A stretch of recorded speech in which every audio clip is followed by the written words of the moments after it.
Lindsay Adkins, and the autobiography that I chose to write my paper on is called Here We Go Again, My Life on Television.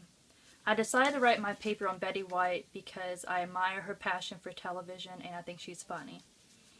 Betty White was born in Illinois in 1922 to Horace and Tess White. She was the only child and was very close to her parents. Actually, she considered her parents to be the best parents ever invented. When Betty was growing up, she desired to be a writer, but this changed when she helped write her high school graduation play and ended up playing a lead role in it. She said that this is when she contracted the showbiz fever. Betty originally became involved with plays because of her desire to become a writer, but she ended up loving acting more than writing. Betty began her career in television in 1939. After being noticed for her singing at her high school graduation, she was asked to participate in a television experimental transmission. This was her first experience in television. Even though Betty still really wanted to be involved in show business, she did not appear on television again until several years later. Instead, she became interested in helping in the war effort in World War II. She set aside her pursuit for show business and she joined the American Women's Volunteer Services. After working about a year in the war effort, she met a man. They became engaged in 1942 before he left to go overseas. He went overseas for 2 years. While he was overseas, Betty sent him a letter and ended the engagement and sent the ring back to his mother.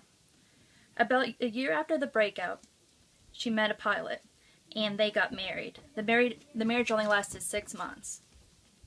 After completing 4 years in the war effort, she began to pursue her acting career again. She landed a couple roles in lead roles in plays.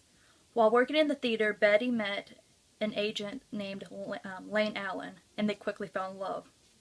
After breaking up for 6 weeks, Lane proposed to Betty, and she accepted. 2 months after Betty married her second husband. After working on a comedy show, Tom, Dick, and Harry, and a game show called Grab Your Phone, Betty received an important phone call from a well-known disc jockey named Al Jarvis. He offered her a job on a live television show that would air 5 days a week.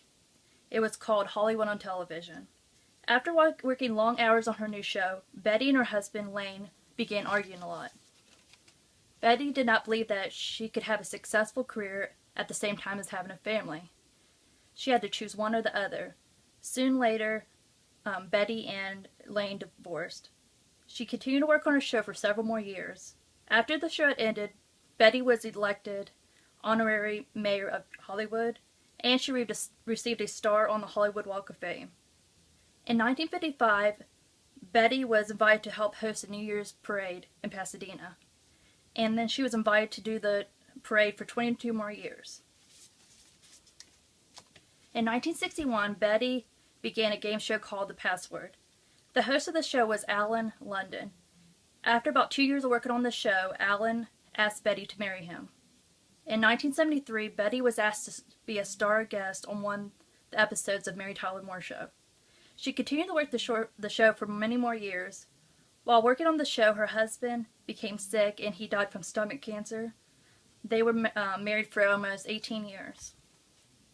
The next big show that Betty was on was a comedy show called The Golden Girls.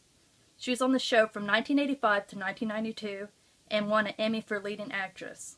Currently, Betty is 91 years old and she's acting in 2 different shows.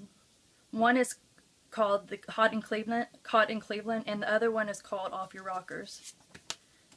I chose to use the personality theorist Gordon Allport to critique Betty's personality. I decided to give 2 examples from Betty's life to demonstrate his theories. While Betty joined the war effort, she set aside her goals and did something that was helpful to society. By doing this, she was meeting the first criterion of Allport's concept of mature adult, which is extension of the self. She was able to step away from herself and her goals and become actively involved in her other activities.